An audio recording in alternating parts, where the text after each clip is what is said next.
Segunda Carta de Paulo aos Coríntios, capítulo 1. Eu, Paulo, fui enviado pelo Messias, Jesus, numa missão especial, planejada pelo próprio Deus. Escrevo à comunidade de Deus em Corinto e aos cristãos de toda a província da Acaia. Que todos os dons e benefícios que vêm de Deus, nosso Pai, e do Senhor Jesus Cristo sejam de vocês. Timóteo, que alguns de vocês conhecem e confiam, está comigo nesta saudação. Todo louvor ao Deus e Pai de nosso Senhor Jesus, o Messias, Pai de toda misericórdia, Deus de toda cura e restauração. Ele está ao nosso lado quando passamos momentos difíceis e antes que percebamos, Ele nos leva para o lado de alguém que também está sofrendo, para que possamos ajudar aquela pessoa, assim como Ele nos ajudou. Muitas das situações difíceis que enfrentamos são consequências de seguirmos o Messias, mas os bons tempos de seu conforto restaurador compensam em muito o sofrimento. O sofrimento por Jesus traz cura e salvação para vocês.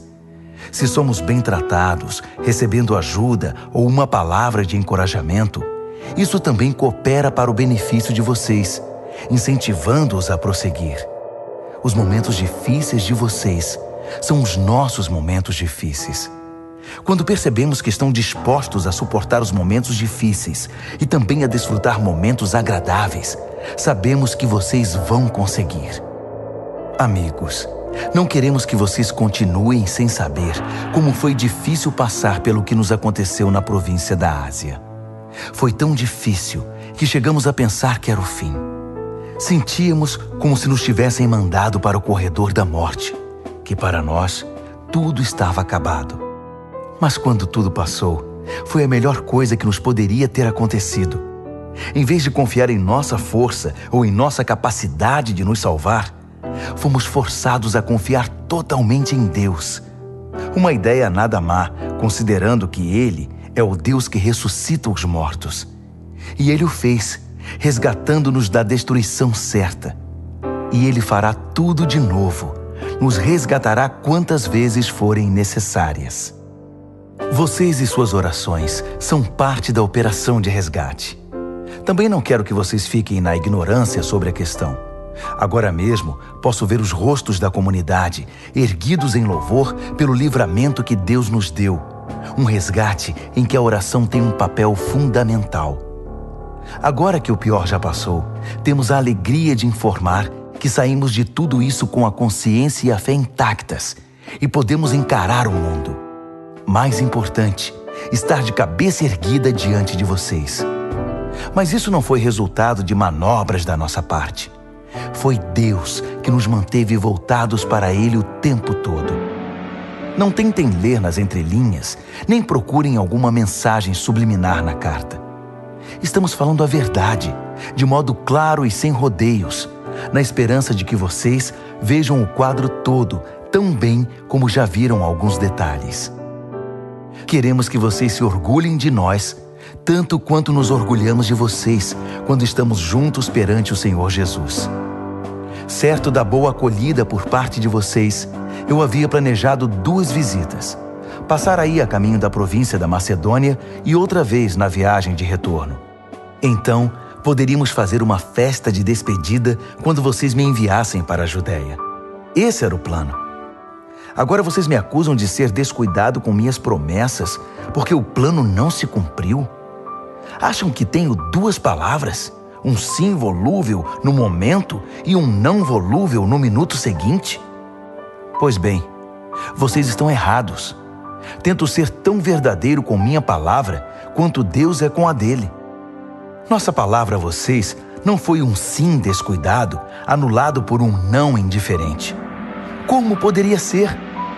Quando Silas, Timóteo e eu proclamamos o Filho de Deus entre vocês, vocês tiveram de escolher entre um sim e um não? Por acaso não foi um sim claro e seguro? Seja o que for que Deus prometeu, tem a marca do sim de Jesus. Nele, isso é o que pregamos e oramos, o grande amém, o sim de Deus e também o nosso sim inequívoco. Deus nos afirma certificando-nos em Cristo, pondo seu sim dentro de nós. Pelo seu Espírito, Ele nos marcou com sua eterna garantia, um início certo para o que Ele está disposto a realizar. Pois bem, vocês estão preparados para saber a verdadeira razão por que não os visitei em Corinto? Tendo Deus por testemunha, o único motivo foi que eu quis poupar vocês da dor. Foi por causa da minha consideração por vocês. Não fui indiferente nem manipulador. Não somos responsáveis pelo modo segundo o qual vocês vivem a fé. Não nos comportamos como inspetores, e sim como companheiros, trabalhando com vocês num ambiente de alegre expectativa. Sei que vocês permanecem firmes por sua própria fé, não pela nossa. Segunda aos Coríntios, capítulo 2. Por causa disso, decidi não fazer outra visita, pois poderia ser dolorosa para vocês e para mim. Se minha presença de algum modo fosse constrangedora para vocês, como poderiam espontaneamente me saudar e animar? Por essa razão escrevi uma carta em vez de ir, para não perder tempo desapontando os amigos que eu esperava que me saudassem. Enquanto escrevo, estou convencido de que foi melhor para mim e para vocês. O tempo passava e já foi doloroso demais escrever a carta. O pergaminho tinha mais lágrimas que tinta. Mas não escrevi para causar sofrimento, e sim para que vocês soubessem quanto me preocupo. De fato, era mais que preocupação. Foi para mostrar quanto amo vocês. Agora, com respeito àquele que começou tudo isso e provocou toda essa dor, quero que saibam que, na ocasião, não fui o único ofendido, mas também todos vocês, com algumas exceções. Assim, não quero, estando aí, mostrar-me muito severo. O que a maioria de vocês concordarem como disciplina é suficiente. É hora de perdoar esse homem e ajudá-lo a se erguer. Se vocês aumentarem o sentimento de culpa dele, ele acabará se afogando nessa culpa. Meu conselho agora é derramar amor. O propósito da minha carta não é exigir a punição do ofensor, mas levar vocês a se responsabilizarem pela saúde da igreja. Se vocês o perdoarem, eu também o perdoo. Não pensem que estou levando uma lista de ressentimentos pessoais. O fato é que estou me juntando ao ato de perdão de vocês, assim como Cristo faz conosco. Afinal, não queremos inconscientemente dar a Satanás uma abertura para causar mais dano. Estamos muito bem atentos para os seus caminhos dissimulados. Quando cheguei a Troade para proclamar a mensagem do Messias, senti plena abertura. Deus havia escancarado a porta, mas Tito não estava esperando por mim com notícias sobre vocês, por isso não consegui relaxar. Preocupado, fui para Macedônia à procura de Tito e de alguma notícia que me tranquilizasse a respeito de vocês. E consegui, graças a Deus.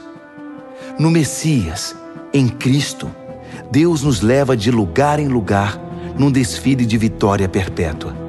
Por meio de nós, Ele traz o conhecimento de Cristo. Aonde quer que vamos, o povo aspira o excelente perfume desse conhecimento. Por causa de Cristo, exalamos uma doce fragrância que sobe até Deus e é reconhecida pelos que trilham o caminho da salvação. Um aroma com agradável cheiro de vida. Mas aqueles que estão no caminho da destruição nos tratam mais como se exalássemos o cheiro desagradável de um cadáver. É uma responsabilidade gigantesca.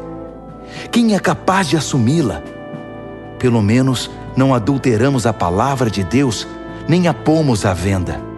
Permanecemos na presença de Cristo quando falamos, e Deus nos olha no rosto. Falamos o que recebemos diretamente de Deus, e o fazemos da maneira mais honesta possível. Segunda aos Coríntios, capítulo 3. Não parece que estamos elogiando a nós mesmos, insistindo em nossas credenciais, afirmando nossa autoridade? De jeito nenhum. Tampouco precisamos de cartas de recomendação, seja para vocês, seja de vocês. Vocês mesmos são toda a recomendação de que precisamos. A vida de vocês é uma carta que qualquer um pode ler simplesmente olhando para vocês. O próprio Cristo a escreveu, não com tinta, mas com o Espírito do Deus vivo. Essa carta não é inscrita na pedra, mas entalhada em vidas humanas, e nós a publicamos. Não poderíamos estar mais seguros de que vocês são nossa carta de recomendação, escrita pelo próprio Cristo para Deus. Não pensaríamos em escrever tal carta. Só Deus pode escrever uma carta assim. Sua carta nos autoriza a levar adiante este novo plano de ação. O plano não foi escrito com tinta sobre papel, com muitas páginas de notas de rodapé, matando o seu espírito. Foi escrito em sintonia. O Espírito com o nosso espírito. A vida de Deus com a nossa vida.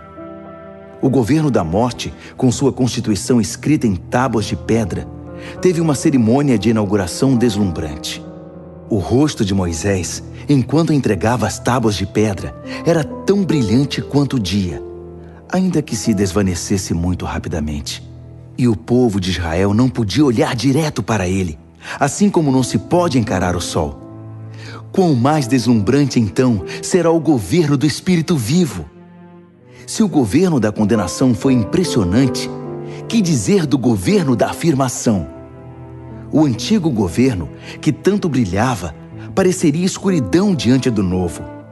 Se o acordo temporário já nos impressionou, quanto mais o deslumbrante governo que durará toda a eternidade.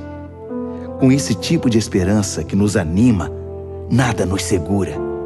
Ao contrário de Moisés, não temos nada a esconder. Conosco, tudo acontece às claras.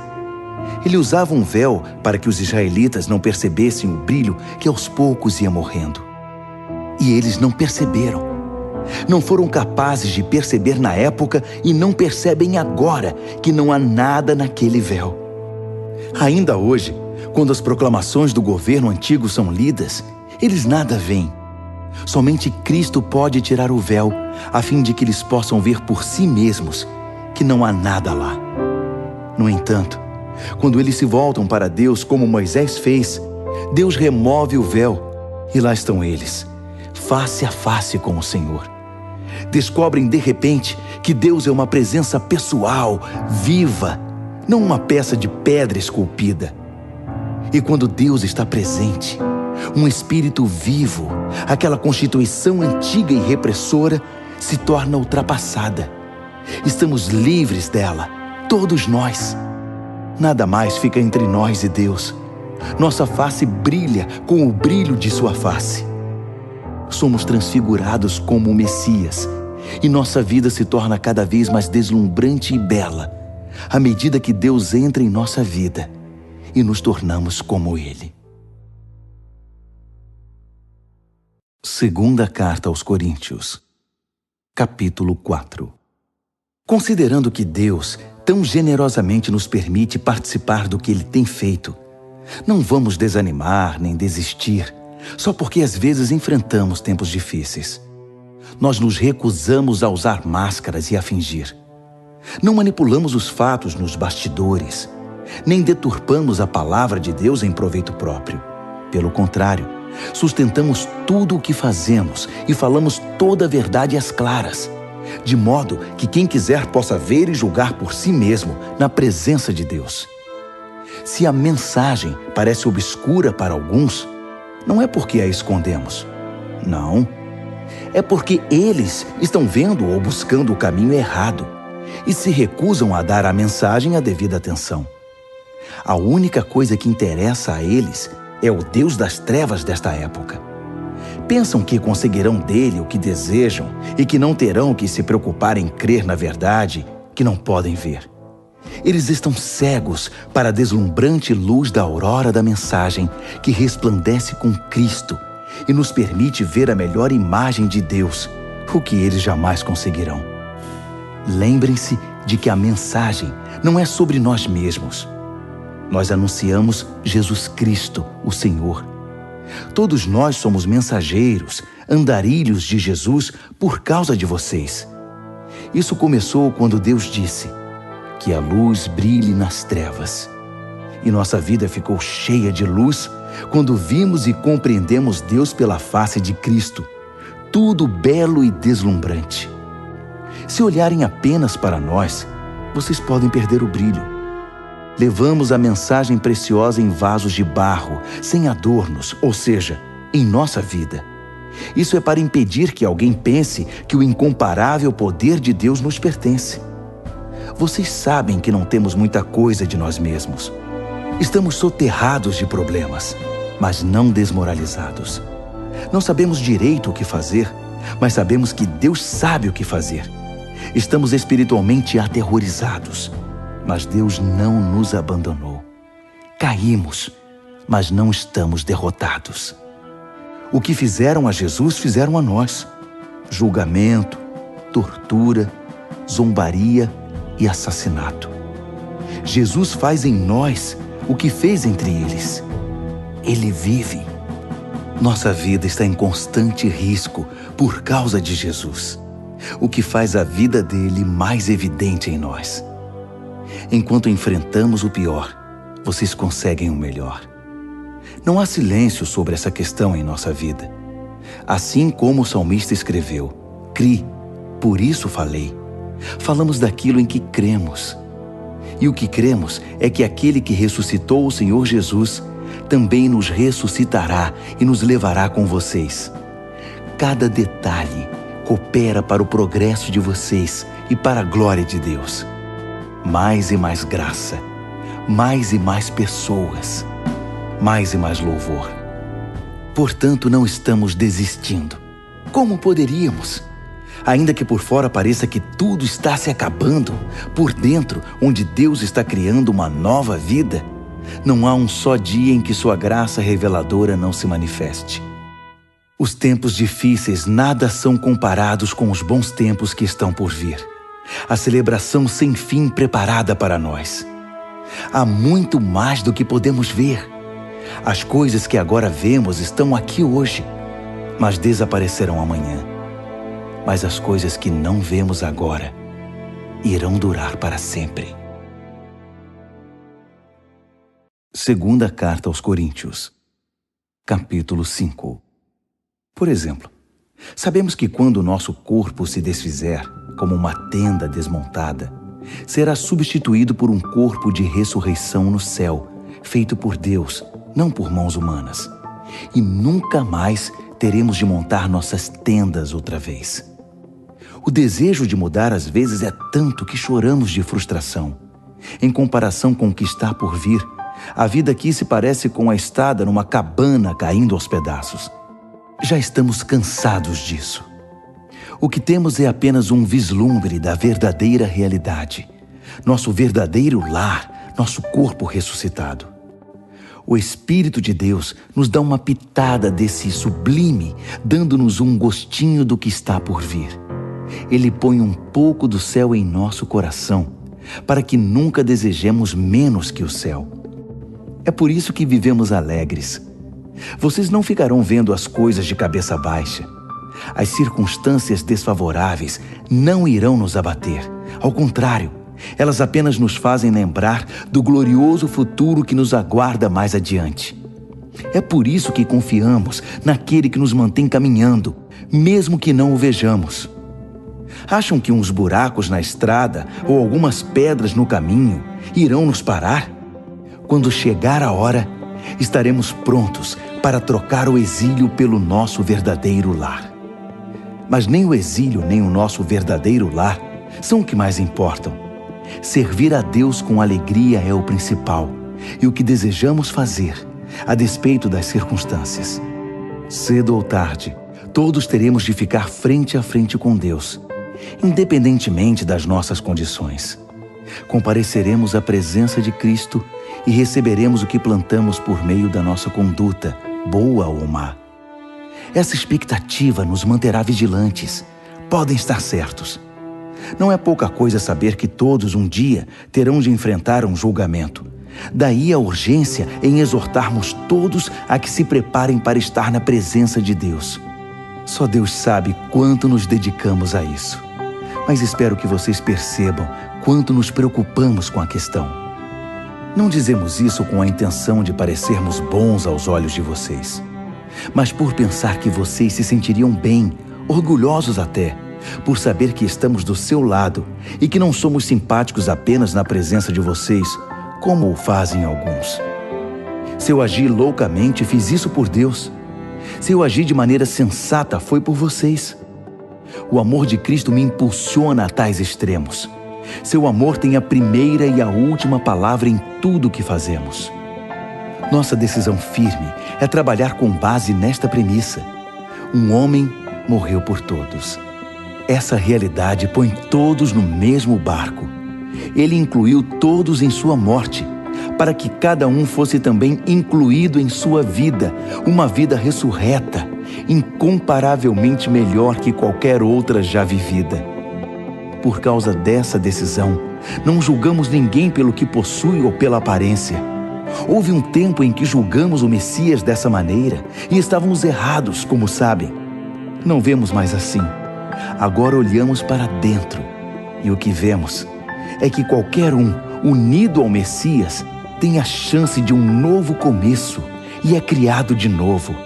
A velha vida se foi, uma nova vida floresce. É demais! Tudo vem de Deus, que nos quer em relacionamento com Ele e nos chamou para viver relacionamentos com nossos semelhantes. Deus se reconciliou com o mundo por meio do Messias, permitindo um novo começo pela oferta de perdão dos pecados. Deus nos deu a tarefa de contar a todos o que Ele está fazendo. Somos representantes de Cristo. Deus nos usa para persuadir homens e mulheres a deixar as diferenças de lado e ingressar na obra de Deus, e para reconciliar o ser humano com Ele. Estamos falando por Cristo, mesmo agora. Tornem-se amigos de Deus. Ele já é amigo de vocês. Como pode? Vocês perguntam. Em Cristo, eu respondo. Deus o considerou culpado, Ele que nunca fez nada errado, para que pudéssemos ser considerados sem pecado perante Deus. 2 aos Coríntios, capítulo 6. Somos seus companheiros nesta obra. Por isso imploramos, não desperdicem nem um pouco a maravilhosa vida que Deus concedeu a vocês. Ele nos lembra: ouvi seu chamado no tempo certo. No dia em que você precisou de mim, eu estava lá para ajudar. Pois bem, agora é o tempo certo para que Ele ouça vocês e os ajude. Nada de deixar para depois. Não frustrem a obra de Deus. Não façam corpo mole, nem lancem dúvidas sobre o que fazemos. Nossa obra como servos de Deus tem valor em todos os aspectos. As pessoas nos observam enquanto estamos a postos, em prontidão, inabaláveis, em tempos difíceis, maus, trabalhosos. Quando somos espancados, encarcerados e envolvidos em tumultos, trabalhando duro até tarde da noite, às vezes sem comer, com coração puro, mente limpa e mão firme, com gentileza, santidade e amor honesto. Quando dizemos a verdade e quando Deus mostra seu poder, quando fazemos o melhor possível pela verdade, quando somos elogiados ou repreendidos, caluniados ou honrados, fiéis à nossa palavra, ainda que não confiem em nós, ignorados pelo mundo, mas reconhecidos por Deus, vivos, ainda que digam que estamos mortos, açoitados quase até a morte, mas recusando-se a morrer, mergulhados em lágrimas, mas sempre cheios de profunda alegria, vivendo de mãos vazias, mas enriquecendo muitos, não tendo nada, mas tendo tudo. Prezados coríntios, não consigo expressar em palavras quanto desejo que vocês entrem nesta vida plena e cheia de possibilidades. Não queremos que se fechem assim. A pequenez que sentem vem de dentro de vocês. A vida que Deus dá não é pequena. Vocês é que a vivem de modo pequeno. Digo isso com franqueza e com grande afeição. Abram a vida, comecem a vivê-la plenamente. Não se tornem parceiros dos que rejeitam Deus. Não há como fazer parceria entre o certo e o errado. Não é parceria, é guerra. A luz é amiga das trevas. Cristo passeia com o diabo. A verdade e a mentira andam de mãos dadas. Quem pensaria em pôr ídolos pagãos no templo santo de Deus? Pois é exatamente o que somos.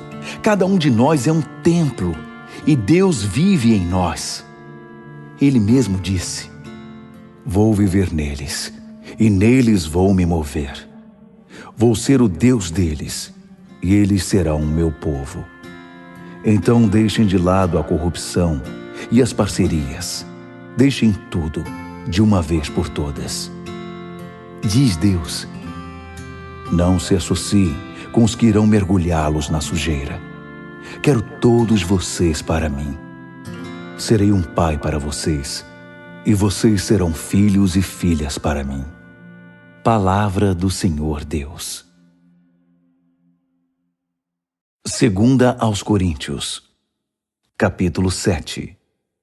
Diante de promessas tão animadoras, queridos amigos, vamos nos livrar de tudo que nos distrai ou contamine, seja por dentro, seja por fora.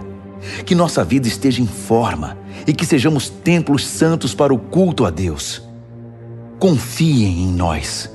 Nunca ferimos ninguém, nunca exploramos nem tiramos vantagem de quem quer que seja. Não pensem que procuro culpa em vocês. Já disse que estou com vocês em qualquer circunstância. Na verdade, tenho a maior confiança em vocês.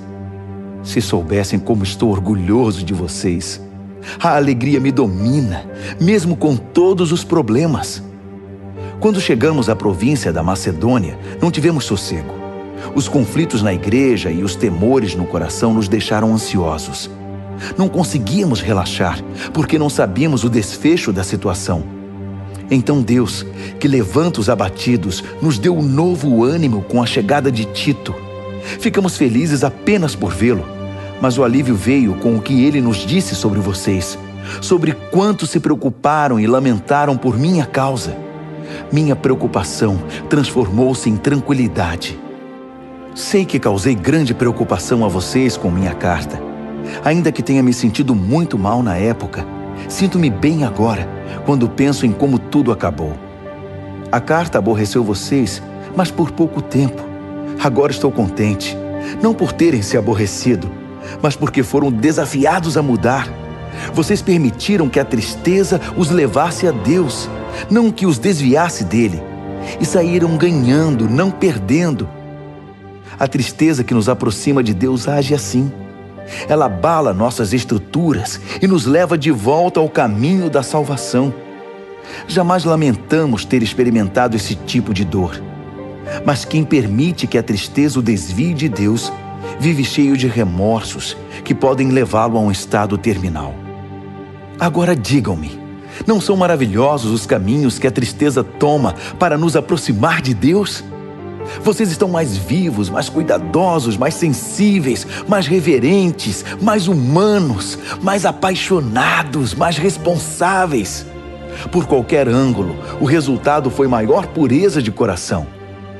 Era isso que eu estava esperando quando escrevi a carta. Minha maior preocupação não era com aquele que agiu errado, mas com vocês. Eu queria que vocês compreendessem e agissem de acordo com os profundos laços que nos unem diante de Deus. Foi o que aconteceu, e nos sentimos muito bem com isso. Então, quando vimos como Tito se sentiu, seu entusiasmo com a resposta de vocês, nossa alegria dobrou. Foi maravilhoso vê-lo tão animado e reconfortado por causa do que vocês fizeram. Se eu contasse a ele como penso que vocês são bondosos, vocês não teriam afastado aquele que fez o mal. Mas enquanto tudo se resolvia, procurei me conter. Tito viu por si mesmo que tudo que eu dissera a respeito de vocês era verdade. Ele não parava de falar sobre isso, repetindo o relato da sua pronta obediência e da elogiável hospitalidade de vocês. Ele ficou impressionado com tudo. e eu não poderia estar mais satisfeito. Tenho muito orgulho de todos.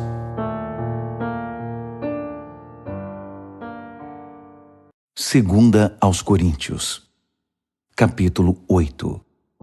Agora, amigos, quero comentar sobre os surpreendentes e generosos meios pelos quais Deus está trabalhando nas igrejas da província da Macedônia. Sérios problemas aconteceram naquelas igrejas, pressionando ao máximo o povo. Mas isso revelou o verdadeiro caráter deles. Inacreditavelmente felizes, ainda que desesperadamente pobres, a pressão motivou algo inesperado. Um rio de doações sinceras e generosas. Eu estava lá e vi. Eles contribuíam com tudo o que podiam, além das possibilidades deles, eu diria. Ajudar os cristãos pobres era um privilégio do qual não queriam abrir mão. Foi tudo espontâneo, tudo ideia deles. Fomos apanhados desprevenidos. A explicação é que eles, antes de tudo, se entregaram sem reservas a Deus e a nós. A outra oferta simplesmente fluiu dos propósitos de Deus, que trabalhava na vida de cada um. Foi por isso que eles nos convenceram a pedir a Tito que trouxesse a oferta para vocês, para que aquilo que começou tão bem pudesse ser concluído. Vocês já fazem bem muitas coisas. Confiam em Deus, são articulados, criteriosos, apaixonados e nos amam. Agora, nessa questão, espero que também façam o melhor. Não estou tentando dar ordens contra a vontade de vocês. Apresento o entusiasmo dos macedônios como um estímulo ao amor que há em vocês, na esperança de extrair o melhor de cada um. Vocês conhecem a graça generosa do Senhor Jesus Cristo. Ele era rico, mas deu tudo por nós. Tornou-se pobre para que nós nos tornássemos ricos. Na minha opinião, o melhor que vocês podem fazer agora é concluir o que começaram no passado, para não deixar que boas intenções deem em nada. O coração de vocês está no lugar certo. Vocês já têm tudo de que precisam para terminar. Então, mãos à obra. Uma vez que o compromisso é claro, façam o que podem. O coração orienta as mãos. Não estou querendo que se cansem enquanto os outros descansam. Nada disso. Vocês estão ombro a ombro com eles o tempo todo. O excesso de vocês supre a falta deles. E o excesso deles supre a falta de vocês. No fim, tudo ficará bem. Como está escrito, nada sobrou para quem tinha muito. Nada faltou para quem tinha necessidade. Dou graças a Deus por transmitir a Tito o mesmo cuidado que tenho por vocês. Ele teve muita consideração sobre como nos sentimos, mas a iniciativa de ajudar vocês foi toda dele. Estamos enviando um companheiro com ele, alguém muito popular nas igrejas, um bom pregador da mensagem. Mas nele há muito mais que popularidade. Ele merece confiança total. As igrejas o escolheram para que nos acompanhasse em nossas viagens e nos ajudasse na tarefa de compartilhar os dons de Deus, ao mesmo tempo honrando o Senhor e tendo o cuidado de evitar escândalos. Não queremos que ninguém pense que pegamos um centavo desse dinheiro para vocês. Somos tão zelosos da nossa reputação diante do público como somos diante de Deus. É por isso que estamos levando outra pessoa de confiança conosco, que já provou sua fidelidade muitas vezes e trabalha com a mesma disposição desde o início. Ele ouviu falar de vocês e gostou do que ouviu, tanto que mal pode esperar para chegar aí. Não preciso dizer mais nada a respeito de Tito. Temos sido por muito tempo companheiros na tarefa de servir vocês. Os irmãos que viajam com ele são representantes das igrejas. Um crédito real para Cristo. Mostrem a eles do que vocês são feitos, demonstrando o amor de que têm ouvido falar nas igrejas.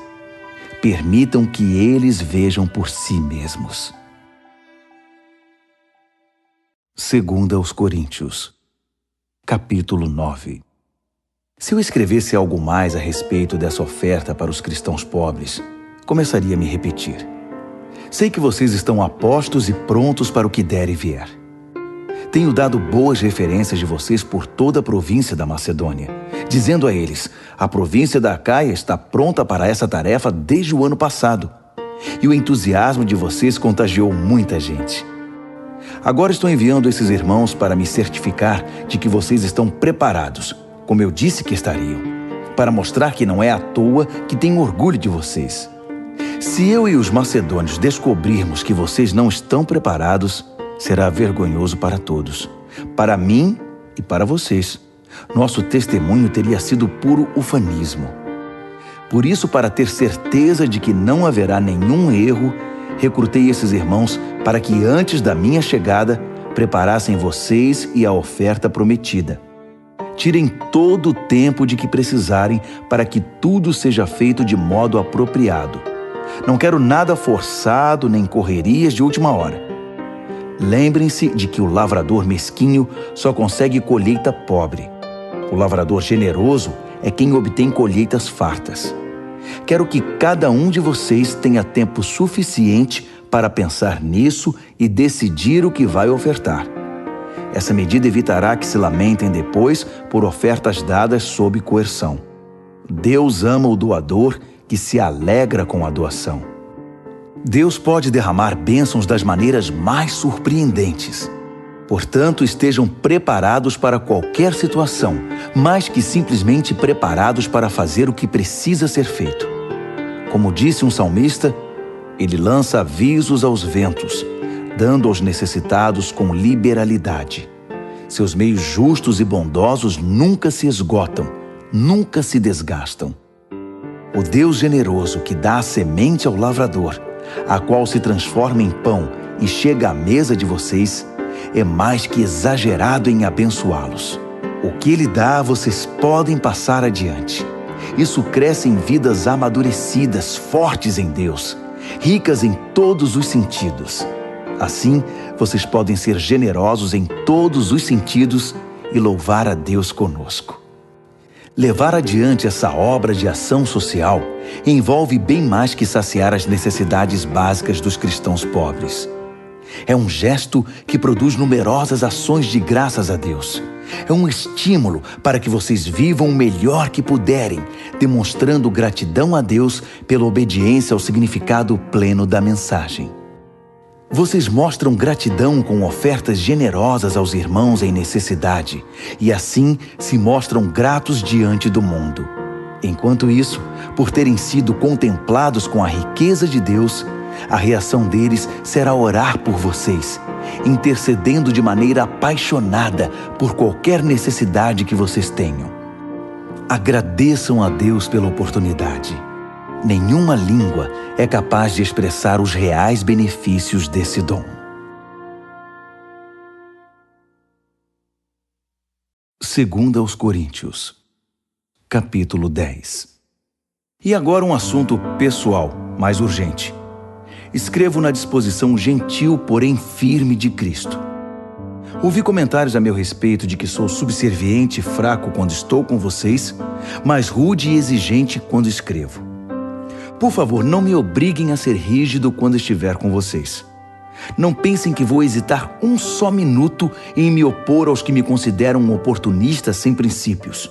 Eu os farei calar a boca. O mundo é sem princípios. É uma selva lá fora. Ninguém joga limpo. Mas o cristão não vive nem age desse modo. Nunca nos comportamos assim e jamais o faremos. As ferramentas que usamos não são para propaganda ou manipulação, mas para demolir esta cultura dominante e corrupta. Usamos as ferramentas poderosas de Deus para esmagar filosofias pervertidas, derrubar barreiras levantadas contra a verdade de Deus, encaixar todo pensamento livre, toda emoção e todo impulso à estrutura de vida moldada por Cristo. Nossas ferramentas estão preparadas para limpar o terreno e edificar vidas pela obediência rumo à maturidade. Vocês não conseguem ir além do óbvio. Enxergam apenas as árvores, não a floresta. Se procuram um exemplo claro de alguém que está do lado de Cristo, por que me descartar tão rápido? Acreditem, estou absolutamente seguro da minha posição em Cristo. Vocês podem pensar que exagero na autoridade que Ele me deu, mas não estou recuando. Meu compromisso é com o propósito de edificar, não de destruir vocês. E por que essa conversa sobre eu estar amedrontando vocês com minhas cartas? As cartas dele são poderosas, mas pessoalmente ele é fraco, só balbucia. Isso não tem o menor cabimento. O que escrevemos quando estamos longe é o mesmo que afirmamos quando estamos perto. Somos exatamente a mesma pessoa, em carta ou pessoalmente. Entendam, não queremos nos comparar àqueles que se julgam superiores a nós. Não ousamos tanto. Além disso, com toda essa comparação, medição e competição, eles acabam perdendo o rumo. Não vamos fazer reivindicações extravagantes porque estamos presos aos limites estabelecidos por Deus. Mas não pode haver dúvida de que esses limites incluem vocês. Não estamos invadindo o território de ninguém. Afinal, já estivemos aí com vocês. Fomos os primeiros a chegar com a mensagem de Cristo, lembram? Então, como pode alguém achar que ultrapassamos os limites ao escrever para vocês ou visitá-los? Não estamos lucrando à custa do trabalho honesto dos outros, nem interferindo nos ministérios deles, exigindo um lugar ao sol com eles. O que esperamos é que vocês, quando crescerem na fé, também tomem parte em nossa obra, que está em expansão. Assim, todos nós estaremos dentro dos limites que Deus estabelece quando proclamamos a mensagem em lugares além de Corinto. Mas não temos a intenção de trabalhar em cima do que outros têm feito, nem de levar o crédito disso. Se vocês querem exigir o crédito, que o crédito seja de Deus. O que vocês dizem a respeito de vocês mesmos não significa nada na obra de Deus. É o que Deus diz a respeito de vocês que faz diferença.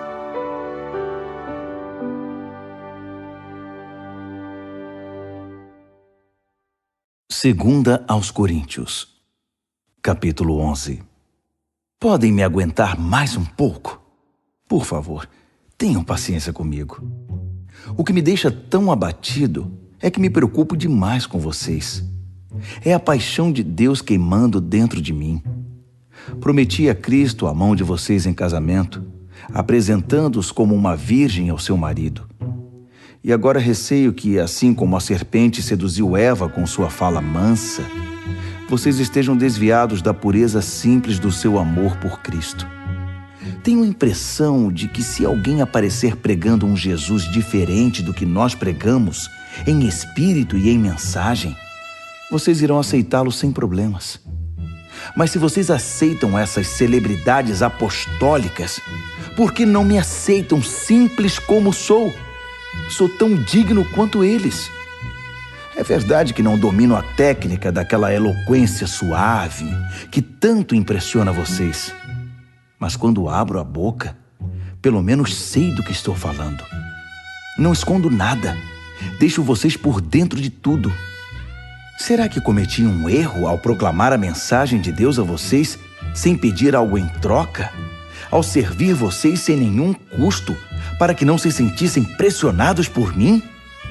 Com as outras igrejas foi diferente, pois elas me pagaram. Tudo para que vocês me tivessem de graça. Nem mesmo quando vivi entre vocês, alguém precisou mover um dedo para me ajudar. Minhas necessidades eram todas supridas pelos cristãos da Macedônia. Preocupei-me em nunca ser pesado a vocês e nunca serei. Contem com isso. Cristo é minha testemunha de que isso é questão de honra para mim. E sobre isso não vou me calar para proteger vocês do que os outros vão pensar. Não é que eu não ame vocês, Deus sabe que amo. Estou apenas tentando pôr as coisas em pratos limpos. Não estou mudando de opinião. Prefiro morrer a pegar o dinheiro de vocês. Não dou motivo a ninguém para dizer que sou como aqueles pregadores, narcisistas e ávidos por dinheiro. Eles são um bando de infelizes, pseudo-apóstolos, pregadores de mentira, corruptos. Fazem pose de agentes de Cristo, mas são falsos até a raiz. E não é de admirar. Satanás faz isso o tempo todo, disfarçando-se de anjo de luz. De modo que não devemos ficar espantados quando seus servos se apresentam disfarçados de servos de Deus, mas não vão conseguir nada. No fim, pagarão caro por isso. Permitam-me voltar ao ponto de partida. E usem isso contra mim se me passo por tolo. Ou, se preferirem, apenas aceitem que sou um tolo e me permitam falar como tal. Não aprendi a falar assim com Cristo. Não. É um mau hábito que aprendi desses pregadores que fazem tudo para agradar os outros, tão em moda hoje em dia. Já que vocês se sentam no banco para ouvir esses enganadores, podem muito bem aguentar alguma tolice da minha parte. Vocês têm uma admirável tolerância com impostores que roubam sua liberdade, exploram, cegam, rebaixam e até agridem vocês. Eu não deveria admitir, mas não tenho estômago para ver isso. Uma vez que vocês admiram tanto os egomaníacos do púlpito, aqui é o velho amigo de vocês, o tolo, falando. Deixe-me esclarecer uma coisa. Eles se gabam de ser hebreus, israelitas, a raça pura de Abraão? E daí? Eu também sou. Eles são servos de Cristo? Sou muito mais. Nem acredito que estou dizendo isso. É loucura falar desse modo, mas já que comecei, agora vou terminar. Ora, trabalhei muito mais que eles. Fui mais vezes encarcerado. Fui espancado mais do que posso contar. E em vários momentos estive às portas da morte. 5 vezes levei as 39 chibatadas dos judeus, 3 vezes espancado pelos romanos. Uma vez fui apedrejado. Naufraguei 3 vezes e fiquei 1 dia e 1 noite perdido no mar. Em viagens difíceis, ano após ano, tive de atravessar rios, enfrentar ladrões, lutar com amigos e inimigos. Estive em risco na cidade, em risco na zona rural. Enfrentei perigos sob o sol do deserto e em tempestades no mar. Também fui traído pelos que pensei ser meus irmãos. Sei o que é trabalhar duro, passar noites longas e solitárias sem dormir. Já fiquei muito tempo sem comer. Sofri com o frio e com a falta de agasalho. E a lista ainda nem chegou à metade, porque ainda temos as pressões diárias e as ansiedades por causa das igrejas. Quando alguém chega ao fim da linha, sinto dor até nos ossos. Quando alguém cai em pecado, um fogo queima minhas entranhas. Se tenho de gabar a mim mesmo, vou me gabar das humilhações que me tornam semelhante a Jesus. O eterno e bendito Deus e Pai de nosso Senhor Jesus sabe que não estou mentindo. Estão lembrados da vez em que eu estava em Damasco e o governador do rei Aretas pôs guardas nos portões da cidade para me prender? Para salvar minha vida, tive de escorregar através de uma janela da muralha, dentro de um cesto, e depois sair correndo. 2 aos Coríntios, capítulo 12. Vocês me obrigam a falar deste modo. Faço isso contra minha vontade. Mas agora que estamos no assunto, posso tratar da questão das visões e revelações que Deus me deu. Por exemplo, conheço um homem que há 14 anos foi tomado por Cristo e levado em êxtase espiritual aos céus. Nem sei se isso aconteceu no corpo ou fora do corpo. Só Deus sabe. Sei também que esse homem foi levado ao paraíso. De novo, se no corpo ou fora dele, não sei. Deus sabe. Lá ele ouviu palavras indizíveis, mas foi proibido de contar o que ouviu. Esse é o homem a respeito de quem quero falar. Mas não vou dizer nenhuma palavra a meu respeito, exceto o que foi humilhação. Se eu tivesse disposição para contar vantagem, talvez pudesse fazê-lo sem parecer ridículo e não estaria faltando com a verdade. Mas vou poupar vocês. Quero que vocês continuem a me imaginar como o tolo que vocês pensariam que eu sou se me encontrassem na rua ou me ouvissem falar. Por causa da grandiosidade daquelas revelações, para que eu não ficasse orgulhoso, recebi o dom de um obstáculo que me mantém em contato permanente com minhas limitações. O anjo de Satanás fez o melhor que pôde para me derrubar, mas o que conseguiu foi me pôr de joelhos. Sem chance que eu ande de nariz empinado e orgulhoso. No princípio, eu não pensava nele como um dom e pedia a Deus que o removesse. Repeti o pedido 3 vezes. Então, ele me disse: minha graça é o bastante. É tudo de que você precisa. Minha força brota da sua fraqueza. Assim que eu vi isso, achei melhor me resignar. Desisti de ficar pensando na limitação e comecei a apreciar o dom. Foi uma oportunidade para que a força de Cristo trabalhasse na minha fraqueza. Agora enfrento com alegria essas limitações, com tudo que me torna pequeno. Abusos, acidentes, oposição, problemas. Simplesmente permito que Cristo assuma o controle. E quanto mais fraco me apresento, mais forte me torno. Muito bem, vocês conseguiram. Continuo até aqui agindo como tolo. Mas a culpa não é toda minha. Vocês me fizeram agir assim. Vocês é que deveriam ter falado bem de mim e me recomendado, em vez de eu ter de fazê-lo, pois sabem por experiência própria que, embora eu não seja ninguém, seja um nada, não posso ser relegado à segunda classe, comparado com aquelas celebridades apostólicas que vocês bem conhecem. Todos os sinais que marcam o apostolado verdadeiro eram evidentes quando eu estava com vocês em tempos bons e maus. Sinais de milagres, sinais de maravilhas, sinais de poder. Vocês receberam menos de mim ou de Deus que as outras igrejas? A única coisa que vocês receberam menos de mim foi responsabilidade com o meu sustento. Pois bem, sinto muito. Perdoe-me por despojar vocês. Tudo está preparado agora para minha 3ª visita a vocês. Mas não se preocupem com isso. Vocês não precisam se sacrificar. Não serei um peso para vocês desta vez, mais do que fui em outras visitas. Não tenho interesse no que vocês têm, só em vocês. Os filhos não têm de se preocupar com os pais. Os pais é que se preocupam com os filhos. Eu ficaria feliz em esvaziar os bolsos, ou até mesmo em hipotecar minha vida para o bem de vocês. Assim, porque quanto mais amo vocês, menos sou amado. E porque continuo a dar importância a essas fofocas sobre eu ter usado meu autossustento como forma de culpar vocês? Onde está a prova disso? Alguma vez os enganei ou usei alguém para iludir vocês? Pedi a Tito que os visitasse e levasse alguns irmãos consigo. Por acaso eles agiram de má fé com vocês? E acima de tudo, não temos sido sempre sinceros e honestos?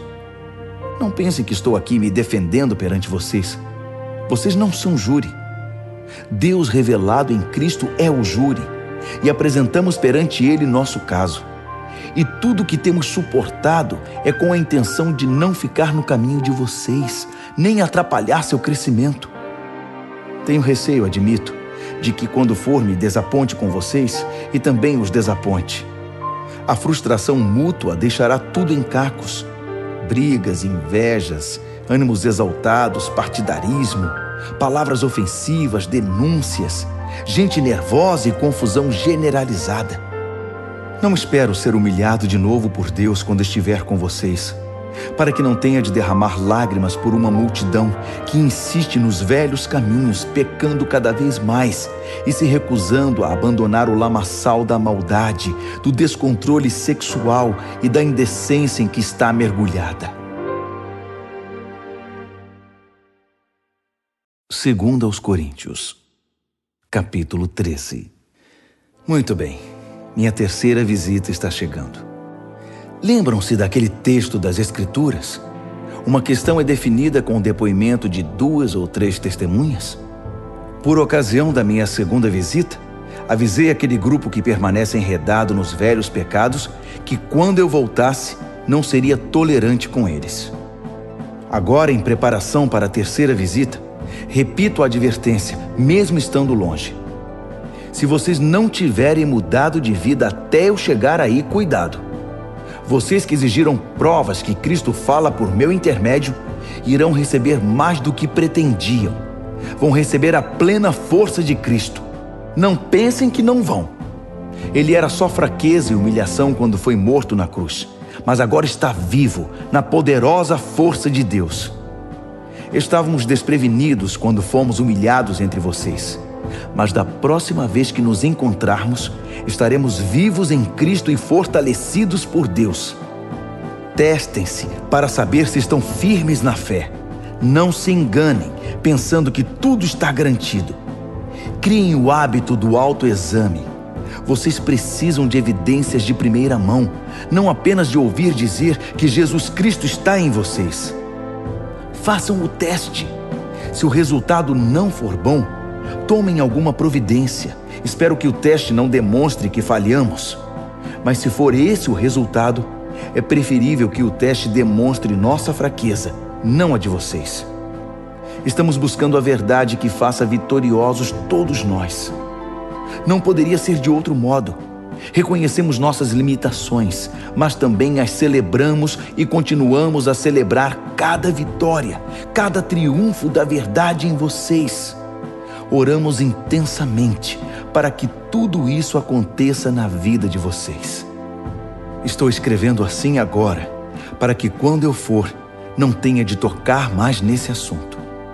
A autoridade que o Senhor me deu é para juntar o povo, não para dividi-lo. Espero que tudo se resolva, para eu não precisar perder tempo com repreensões quando estiver aí. É isso, meus amigos. Sejam alegres. Mantenham tudo em boas condições. Sejam animados. Tenham harmonia de pensamento. Sejam agradáveis. Façam tudo isso, e o Deus de amor e paz estará sempre com vocês. Cumprimentem uns aos outros com um abraço santo. Todos os irmãos e irmãs que estão aqui enviam saudações. A maravilhosa graça do Senhor Jesus Cristo, o grande amor de Deus e a amizade profunda do Espírito Santo sejam com todos vocês.